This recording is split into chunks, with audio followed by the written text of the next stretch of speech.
بسم اللہ الرحمن الرحیم۔ السلام علیکم ورحمۃ اللہ وبرکاتہ۔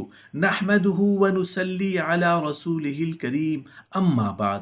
جب حضور صلی اللہ علیہ وآلہ وسلم کے جسم اقدس کو چوری کرنے کی کوشش کی گئی تو سلطان نور الدین زنگی کو خواب میں کیا نظر آیا؟ محترم ناظرین، اللہ ہمارا مالک بھی ہے، خالق بھی ہے، رازق بھی ہے، مشکل کشا بھی ہے، حاجت روا بھی ہے، علیم بھی ہے، خبیر بھی ہے۔ نہ اس کے اسباب میں کوئی کمی ہے، نہ اس کے خزانوں میں کوئی کمی ہے۔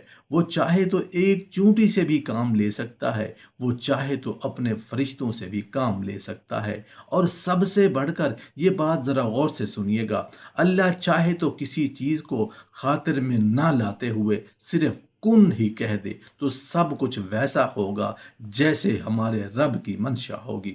لیکن کام جتنا بڑا ہوگا وہ اس انسان سے اللہ کروانا چاہے گا جو اس قابل ہوگا، جو اللہ کا مقرب ہوگا۔ محترم ناظرین، 557 ہجری کی ایک خاموش رات تھی۔ مسلمانوں کے تاریخی ملک شام کے دارالخلافہ دمشق پر اندھیرے کا راج تھا۔ ہر طرف ویرانی نے ڈیرے ڈال رکھے تھے۔ دمشق کے تمام باشندے میٹھی نیند کے مزے لوٹ رہے تھے، مگر انہی لوگوں کا قائد یعنی بادشاہ اور عالم اسلام کا شیر دل مجاہد دن بھر کی اعصاب شکن محنت کے باوجود عبادت میں مشغول تھا۔ یہ امیر المومنین حضرت سلطان نور الدین زنگی تھے۔ حسب معمول تہجد ادا کر رہے تھے۔ تہجد سے فارغ ہو کر نور الدین زنگی رحمۃ اللہ علیہ بستر پر لیٹے اور ان کی آنکھ لگ گئی۔ ابھی آنکھ لگے چند ساعتیں گزری تھیں کہ انہیں ایک روح افزا منظر نظر آیا۔ انہیں رسول اللہ صلی اللہ علیہ وآلہ وسلم کا چہرہ پر نور نظر آیا۔ ایک مسلمان کے لیے اس سے بڑھ کر اور کیا سعادت ہو سکتی ہے؟ اور یہی اعزاز اس دن نور الدین زنگی کو حاصل ہوا۔ اچانک رسول اللہ صلی اللہ علیہ وآلہ وسلم کے چہرے کے ساتھ دو چہرے اور دکھائی دیے۔ یہ دو عمر رسیدہ افراد کی صورتیں تھیں جو اسلامی لباس میں ملبوس تھے، اور ان کے چہرے پر داڑھیاں بھی تھیں، مگر ان کی شکلیں مکروہ تھیں، اور ان کے چہرے پر نور کی بجائے تاریکی اور بے رونقی چھائی ہوئی تھی۔ سلطان نور الدین ابھی ان آدمیوں کو دیکھ ہی رہے تھے کہ رسول اللہ صلی اللہ علیہ وسلم کے یہ الفاظ ان کی سماعت سے ٹکرائے کہ ان کے شر سے ہماری حفاظت کا انتظام کرو۔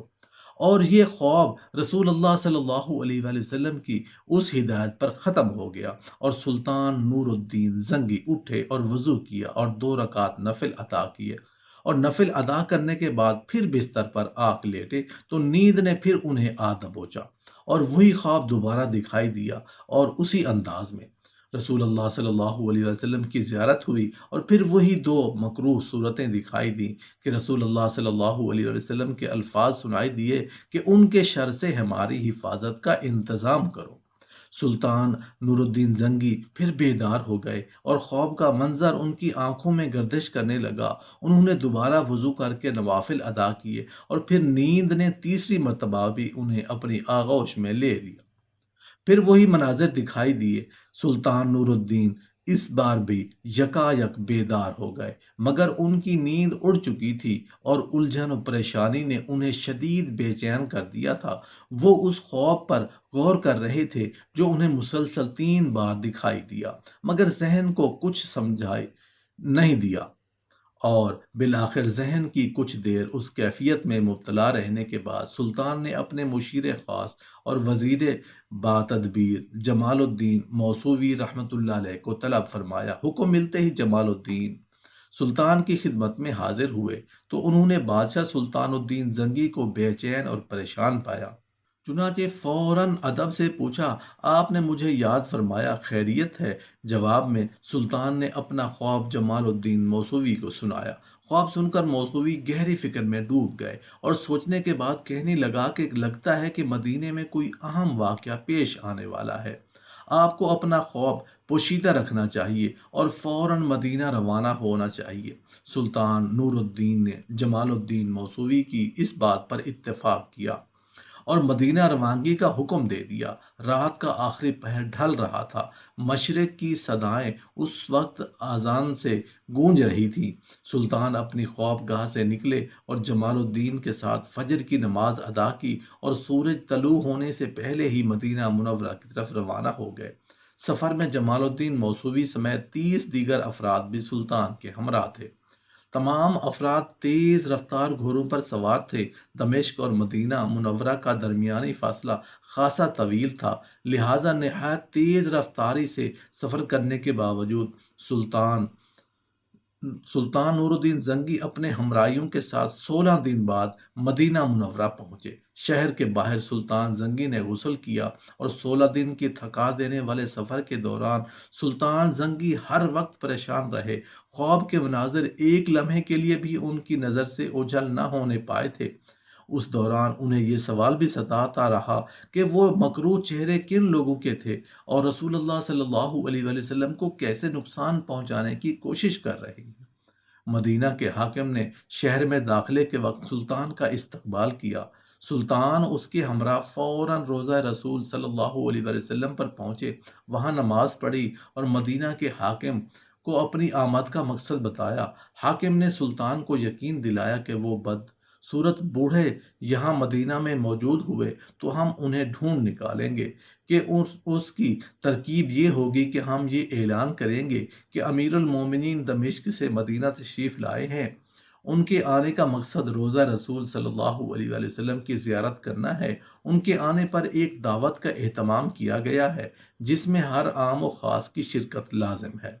دعوت کے بعد سلطان اپنے ہاتھوں سے ہدیہ بھی تقسیم کریں گے۔ یوں اگر وہ بوڑھے مدینہ میں موجود ہوئے تو آپ انہیں پہچان کر ان کی نشاندہی بآسانی کر سکیں گے۔ یہ ترکیب سن کر سلطان بہت خوش ہوئے، چنانچہ پورے مدینے میں دعوت کا اعلان کر دیا گیا۔ سارا دن دعوت ہوئی، پورا مدینہ اس دعوت میں شریک ہوا۔ سلطان نے ہر شہری کو اپنے ہاتھ سے ہدیہ دیا اور ہر شہری کے چہرے کو غور سے دیکھا۔ پورے مدینے کے لوگ سلطان کی آنکھوں کے سامنے گزرے، مگر ان میں وہ بوڑھے نہیں تھے جو خواب میں دکھائی دیے۔ چنانچہ سلطان کے چہرے پر ایک بار پھر اداسی چھا گئی۔ سلطان نے امیر مدینہ سے دریافت کیا، کوئی باقی تو نہیں رہ گیا جس نے ہدیہ نہ لیا ہو؟ امیر مدینہ نے ذہن پر زور دیتے ہوئے کہا، امیر المومنین، دعوت میں صرف 2 درویش حاضر نہیں ہوئے، وہ پارسا اور دولت مند بزرگ ہیں۔ وہ کسی سے کچھ نہیں لیتے بلکہ وہ صدقہ دیتے ہیں۔ یہ سن کر سلطان پریشان ہو گئے۔ پھر انہوں نے ان 2 درویشوں کو طلب کیا اور دونوں آ گئے۔ سلطان نے نظر اٹھا کر دیکھا تو وہ یہی چہرے تھے جن کی جانب خواب میں اشارہ کیا گیا تھا۔ سلطان نے ان سے پوچھا کہ تم کہاں سے آئے ہو؟ وہ کہنے لگے کہ ہم دیار مغرب سے حج کرنے آئے تھے۔ سلطان نے انہیں گھورتے ہوئے پوچھا کہ سچ سچ بتاؤ، تو وہ دونوں نے پھر وہی جواب دیا۔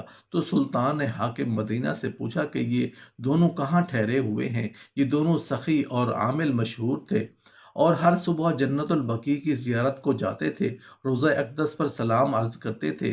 سلطان جب ان کی رہائش گاہ پر پہنچے تو جائزہ لیا تو وہاں بہت سا مال، قرآن کریم کے چند نسخے اور نصیحت کی چند کتابیں پڑی تھیں اور ایک چٹائی بھی موجود تھی۔ سلطان نے چٹائی کی طرف بڑھے تو ان دونوں بوڑھوں کا رنگ اڑ گیا۔ سلطان نے چٹائی اٹھائی تو سب یہ دیکھ کر حیران ہو گئے کہ چٹائی کے نیچے سرنگ کھدی ہوئی ہے۔ وہ سرنگ روضہ رسول صلی اللہ علیہ وآلہ وسلم تک جا رہی تھی۔ ان دونوں بوڑھوں کو فوراً گرفتار کر لیا گیا۔ دونوں نے جو درویشی کا نقاب اوڑھ رکھا تھا اب وہ اتر چکا تھا۔ تھوڑی سی مار کے بعد ان دونوں نے اقرار کر لیا کہ وہ اسرائیل کے جاسوس تھے اور انہیں ایک سازش کے تحت عیسائی حکمرانوں نے وہاں بھیجا تھا۔ منصوبہ یہ تھا کہ ان کے ذریعے روضہ رسول اللہ صلی اللہ علیہ وآلہ وسلم تک ایسی سرنگ کھدوا کر آپ صلی اللہ علیہ وسلم کے جسم اقدس کو چرا لیا جائے، نعوذ باللہ۔ دونوں نے یہ بھی تسلیم کیا کہ وہ رات کو سرنگ کھودتے تھے اور مٹی چمڑے کے تھیلوں میں ڈال کر قبرستان میں پھینک دیتے تھے۔ اسی لیے روضہ رسول صلی اللہ علیہ وسلم کے قریب رہائش اختیار کی تھی۔ دونوں عیسائی سرنگ کھودتے کھودتے حضرت عمر فاروق رضی اللہ عنہ کے مدفن تک بھی پہنچ چکے تھے۔ یہ بھی کہا جاتا ہے کہ جب یہ دونوں حجرہ رسول صلی اللہ علیہ وآلہ وسلم کے قریب پہنچے تو آسمان سے گرج کی آوازیں آنے لگیں اور ایسا شدید زلزلہ آیا کہ پہاڑ ہلنے لگے، مگر اسی رات سلطان نے ان کے عزائم روکنے مدینہ پہنچ چکے تھے۔ دونوں بزرگوں کو سلطان کے حکم کے مطابق موت کے گھاٹ اتار دیا گیا اور انہیں روزہ اقدس صلی اللہ علیہ وآلہ وسلم کے قریب ہی قتل کیا گیا۔ ان عیسائیوں کو جہنم رسید کرنے کے بعد سلطان خوب رویا اور زاروں قطار روتے رہے، اور انہوں نے اللہ کا شکر ادا کیا کہ انہیں روزہ اقدس صلی اللہ علیہ وآلہ وسلم کی حفاظت کا اعزاز بخشا۔ یہ سب کرنے کے بعد سلطان نے روزہ اقدس صلی اللہ علیہ وسلم کے ارد گرد ایک خندق کھدوائی۔ یہ خندق اتنی گہری تھی کہ زمین سے پانی نکلنے لگا، پھر اس کے اندر سیسا بھر دیا گیا تاکہ آئندہ کوئی بدبخت ایسی گستاخی نہ کر سکے۔ اس خندق کو رساس یعنی سیسے کی خندق کہا جاتا ہے۔ بعد میں اس خندق کے اوپر ایک سندل کا جنگلہ لگا دیا گیا تاکہ روزہ اقدس صلی اللہ علیہ وآلہ وسلم کے زائرین اس سے آگے نہ جا سکیں۔ 866 ہجری میں مصر کے بادشاہ نور الدین نے خندق پر تقریباً 21 فٹ لوہے کا جالی دار احاطہ نصب کرا دیا۔ محترم ناظرین، اللہ پاک کے لیے کیا مشکل تھا کہ ان دو ظالم چوروں کو موت دے دیتا؟ یا اللہ پاک کے لیے کیا مشکل تھا کہ ان کے ذہنوں کو مفلوج کر دیتا تاکہ وہ ایسی گھناؤنی حرکت سے باز آ جاتے؟ اللہ کے لیے کیا مشکل تھا کہ مکہ مدینہ سے کسی اور انسان سے بھی تو یہ کام لیا جا سکتا تھا، لیکن جتنا بڑا فریضہ ہوگا، جتنا بڑا کام ہوگا، اس کام کو انجام دینے کے لیے بھی بڑی عظمت والے لوگ ہی چنے جاتے ہیں۔ یہی وجہ ہے کہ رسول اللہ صلی اللہ علیہ وآلہ وسلم کے جسم اقدس کی حفاظت کے لیے سلطان نور الدین زنگی کو ہی چنا گیا۔ اللہ پاک ہم سب کو رسول اللہ صلی اللہ علیہ وآلہ وسلم کا سچا پکا امتی بنائے، آمین یا رب العالمین۔